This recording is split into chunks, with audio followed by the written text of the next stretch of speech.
Et ça chantait dans mon esprit. Sentinelle. Mon cantique pour exécuter.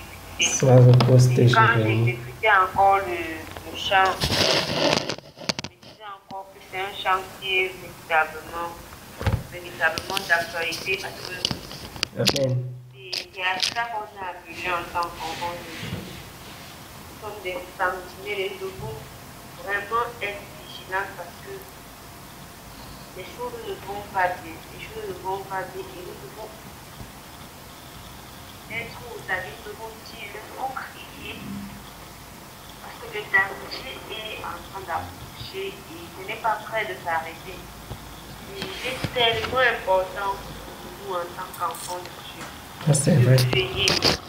Le troisième, c'est point de repos, point de relâche pour les racheter de l'éternel. Nous devons travailler à votre tâche quand Jésus revient du ciel. Il n'y a pas un moment où on va se dire que non, aujourd'hui là, quand ça arrive aujourd'hui là, non. Ça impose. Je suis fatiguée, je ne vais pas prier. Je suis fatiguée, je ne vais pas méditer. Je suis fatiguée. Il n'y a plus ce temps-là. Le monde est en train d'aller à la dérive. Et plus le temps passe, plus les choses s'empirent. Et même ceux qui se disaient chrétiens au départ sont en train de tomber. Il est temps vraiment pour les sentinelles de se lever. Aujourd'hui, c'est la tendance est à ce que, lorsque en tant que sentinelle, tu parles, tu es critiqué, mais ça ne doit pas être un motif de s'arrêter de parler. Ça ne doit pas, je prends souvent cet exemple de Jésus. La Bible dit quoi? Qu'il ne fit à Jérusalem, quand à Jérusalem, ou en Galilée, pour que quelques miracles. Ça m'a marqué parce que quoi? Parce que ce n'est pas parce qu'on ne l'a pas écouté qu'il n'a pas considéré tout ce qu'il avait à faire. Il a fait peu, c'est vrai, mais il a continué à faire ce pourquoi il était venu faire. On a dit qu'il ne fit que, ça veut dire qu'il en avait quand même fait. Je pense que c'est un petit, que ce n'est pas parce que les gens ne m'écoutent pas qu'ils ne vont pas parler. Aujourd'hui, les gens vont nous critiquer, les gens vont faire ce qu'ils ont à faire. Mais nous, le travail, c'est de dire. La Bible dit encore dans Ézéchiel que si on te demande de passer un message et que tu ne le sais pas, c'est pour toi que le sang. le Seigneur, il va frapper la personne, mais il va aussi te frapper toi qui es Dieu. Lorsque tu as maintenant dans ton monde rempli d'injustice, quand nous sommes obligés de nous taire, mais est-ce que c'est véritablement le plan de Dieu? Est-ce que quand on le sait, le Seigneur est vraiment d'accord? Il y a véritablement la bataille qui est. C'est ça. En tant que sentinelle, nous devons être au poste comme la nuit. Nous ne devons pas nous dire que non, ce n'est que la nuit, mais ce n'est que le jour. Mais 24 heures sur 24, seconde après seconde, nous devons véritablement être au poste. Nous devons travailler sans relâche. C'est véritablement des défi pour nous en tant qu'enfants. Amen. Travailler. Parle un peu plus fort, je t'écoute pas bien. Ok, amen. Ça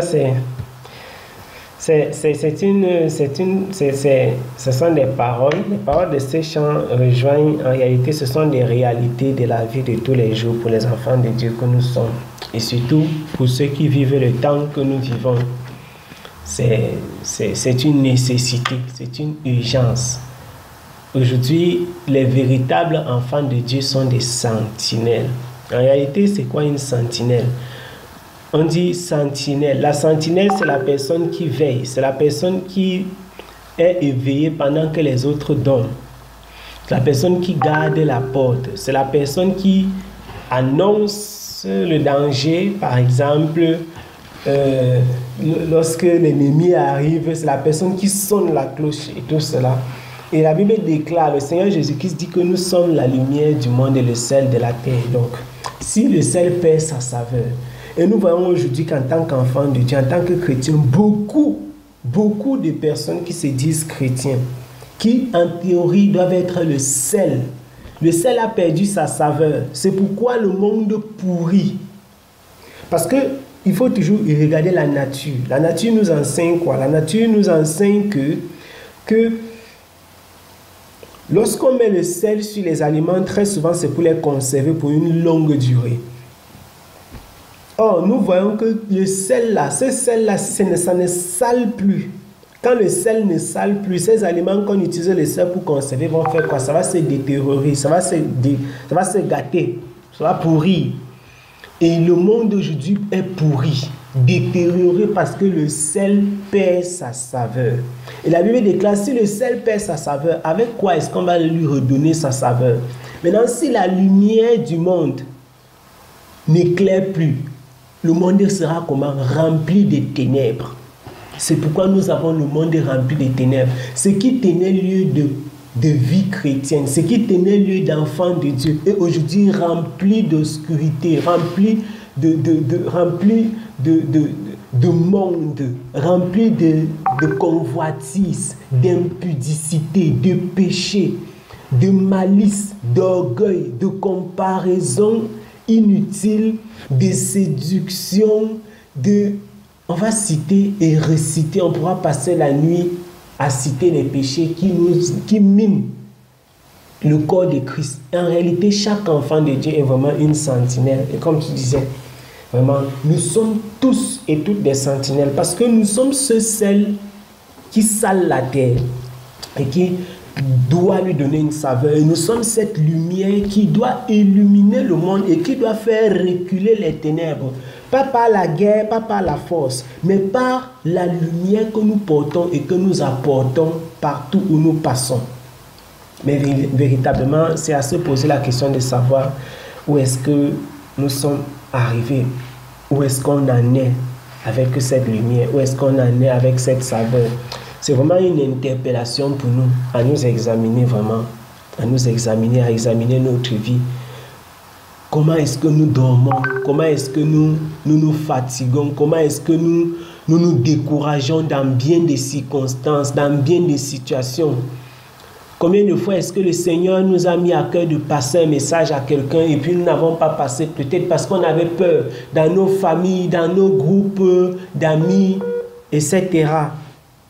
Donc on s'est posé la question de savoir qu'est-ce qu'ils vont dire? On va dire qu'il est trop spirituel, elle est trop spirituelle. Il veut montrer que quoi? Il veut nous juger et tout ça. Et c'est souvent le travail de la sentinelle. Annoncer le danger. Et souvent quand la sentinelle sonne la cloche, il y a des gens qui se retournent sur leur lit. Souvent, tu vois, moi j'ai fréquenté au Québec où on sonnait souvent la cloche. Et tu vois, les gens qui vivent à côté de ces communautés où on sonne la cloche, c'est parfois quand la cloche là sonne comme ça, bang, c'est pour que ceux qui aiment le travail se réveillent directement, ils disent que non, c'est déjà le matin. Ceux qui n'aiment pas le travail, qu'est-ce qu'ils vont faire? Ils vont dire, oh, la cloche s'y dérange. Ils vont se retourner sur leur lit et mettre la couverture. Et c'est souvent ce que nous faisons très souvent. Vraiment que le Seigneur nous vienne en aide pour des choses pareilles. Il y a une parole que lorsque tu parlais là, comme tu as donné le chant, qui m'est véritablement venu à cœur. Et ce sont des paroles de l'apôtre Paul. Ce sont des paroles de l'apôtre Paul qui dit, je crois, c'est dans le livre de quoi? D'Éphésiens. Paul dit, Éphésiens chapitre 5.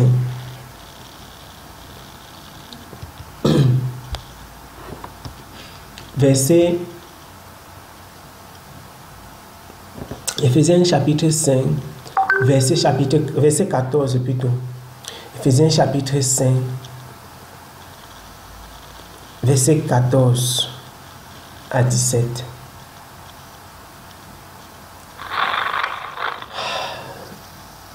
Verset 14 à 17. C'est bon. Je lis. Il est écrit, Éphésiens chapitre 7, verset 14 à 17. C'est pour cela qu'il est dit, réveille-toi, toi qui dors, relève-toi d'entre les morts et Christ t'éclairera. Éphésiens chapitre 5, verset 14 à 17. 14, comment? Ok, ça va. Okay. Éphésiens chapitre 5, verset 14 à 17 qui dit, c'est pour cela qu'il est dit, réveille-toi, toi qui dors, relève-toi d'entre les morts et Christ t'éclairera. Prenez donc garde de vous conduire avec circonspection. Vraiment. le Seigneur nous demande de nous conduire avec circonspection. Et ce n'est pas de cette façon-là que nous nous comportons et que nous nous conduisons souvent dans ce monde ici. Nous nous conduisons de plus en plus comme les gens du monde. Nous nous conduisons, on s'habille comme eux, on parle comme eux, on fréquente les mêmes endroits, on part dans les plages comme eux, on étale nos corps sous le soleil comme eux, on séduit comme eux, on est dans la corruption. En fait, quand je dis on, c'est le christianisme paganisé du monde actuel. Il dit de nous conduire avec circonspection. Circonspection. Vraiment, c'est une interpellation du Seigneur. Et il dit quoi? Non comme des insensés, mais comme des sages. Et la suite, c'est tellement intéressant. Rachetez le temps. Rachetez le temps, car les jours sont mauvais. Le Seigneur nous dit de racheter le temps, car les jours sont mauvais. Rachetez le temps, car les jours sont mauvais. C'est pourquoi ne soyez pas inconsidérés, mais comprenez quelle est la volonté du Seigneur. Amen. C'est vraiment merveilleux et c'est vraiment cette interpellation. Je crois que c'est le Seigneur qui nous interpelle encore vraiment à veiller, à prier et surtout à nous examiner. C'est très important. Parce que la sentinelle, lorsqu'elle dort, sa propre vie est en danger et aussi la vie des autres est en danger. La sentinelle, lorsqu'elle dort, sa propre vie est en danger. Parce que quand l'ennemi vient, la première personne qui l'attaque dans la ville, c'est la sentinelle. Puisque la sentinelle est souvent au niveau de la brèche, au niveau du mur. Et donc quand la sentinelle arrive, quand l'ennemi arrive, c'est la sentinelle qui l'aperçoit au-dessus du mur. Il frappe, pam, la sentinelle qui meurt en premier. Vraiment que le Seigneur nous fasse grâce, que le Seigneur nous aide, que le Seigneur nous aide. On va prier encore, on va prier. Nous allons vraiment demander encore pardon à Dieu même pour toutes les fois où nous avons été distraits, pour toutes les fois où nous nous sommes détournés même de la pensée, de sa volonté, de l'objectif qu'il avait préparé pour nous. Pour toutes les fois où nous n'avons pas dit au Seigneur, nous n'avons pas dit au monde ce que le Seigneur avait préparé pour eux. Et pour toutes les fois où nous avons gardé ces paroles-là pour nous. Pour toutes les fois où nous n'avons pas sonné la cloche alors qu'il le fallait. Pour toutes les fois où nous avons eu peur, où nous avons eu honte devant les hommes. Prions aussi et demandons la force au Seigneur. Que le Seigneur nous aide, que le Seigneur nous fortifie, que le Seigneur nous éclaire, qu'il nous donne l'intelligence et la sagesse pour nous conduire avec circonspection, non comme des insensés, mais comme des sages. Que le Seigneur nous aide à rester éveillés et réveillés pour sonner la cloche, pour avertir, pour éclairer, pour saler la terre et pour être ses témoins. Les témoins de son amour et les témoins de la vérité non diluée parmi les hommes. Seigneur, nous te demandons sincèrement pardon. Pardon, Père éternel, pour nos fautes. Pardon pour nos défauts. Pardon pour nos insuffisances. Pardon, Roi de gloire, car nous ne sommes pas dignes de te servir. Mais c'est toi qui nous as cherchés. Dans ton amour immense, tu nous as cherchés. Toi, le Dieu véritable et la vie éternelle. Seigneur, nous ne sommes pas dignes. Dans nos fautes, dans nos péchés, dans nos insuffisances, dans nos craintes, dans nos peurs, dans notre égarement, Seigneur, dans notre impudicité, dans tout ce qui est mine et qui a toujours et qui a souvent miné nos vies. Seigneur, tu nous as pourtant aimés. Tu ne nous as pas rejetés. Nous te demandons sincèrement pardon, Père éternel, pour les moments d'égarement. Pour les moments d'égarement, les moments où, Roi de gloire, nous n'avons pas regardé à toi. Les moments où nous avons eu honte de ton nom. Les moments où nous n'avons pas parlé. Pourtant, nous sommes le sel et la lumière du monde. Nous sommes des sentinelles. Nous n'avons pas sonné la cloche. Et les uns et les autres sont restés endormis, roi de gloire. Nous te demandons pardon pour nous-mêmes et nous te demandons pardon pour eux et pour leur vie. Nous te prions et nous te supplions, Père éternel, afin que tu nous aides. Aide-nous, roi de gloire, à devenir des meilleures personnes, à devenir des meilleurs témoins, des meilleurs sentinelles, roi de gloire, qui veillent non seulement pour leur vie, mais qui veillent aussi pour la vie des autres, qui se tiennent à la brèche, Père éternel, pour voir l'ennemi arriver et aussi pour sonner la cloche. Seigneur, nous te prions et nous te supplions afin que tu nous accordes la grâce de nous conduire avec circonspection, d'être éveillés, d'être sages, Père éternel. Nous te prions et nous te supplions afin que tu nous accordes cette grâce. Nous avons tant besoin de toi, Yahweh. Nous avons besoin de toi, Seigneur Jésus-Christ. Nous avons besoin de toi. Nous te prions et nous te supplions, Seigneur, afin que tu nous aides. Nous te prions et nous te supplions, Yahweh éternel. Tu es le Dieu qui nous aime. Tu es le Dieu qui nous a choisis. C'est en toi et par toi que nous voulons vivre. C'est sur toi que nous voulons reposer. Merci pour tous tes bienfaits. Merci pour tes grâces, Seigneur. Nous te prions afin que tu nous aides. Aide-nous à nous améliorer, Père éternel, jour après jour. Aide-nous, Seigneur Jésus-Christ, à nous relever de nos chutes, de nos fautes. Aide-nous à combler, Seigneur, ce qui manque à notre perfectionnement. Nous te prions, Seigneur, afin que tu nous aides. Aide-nous, Seigneur Jésus-Christ. Nous te prions et nous te supplions afin que tu nous éclaires jour après jour dans nos choix, dans nos décisions, que tu nous soutiennes, que tu nous guides, que tu nous donnes l'intelligence et la sagesse dans notre marche avec toi. Béni sois-tu, Père éternel, pour tout ce que tu fais pour nous. Que ta seule volonté soit faite dans nos vies. Dirige et conduis-nous, Seigneur. Sois encore avec nous et que seule ta volonté s'accomplisse en nous et par nous.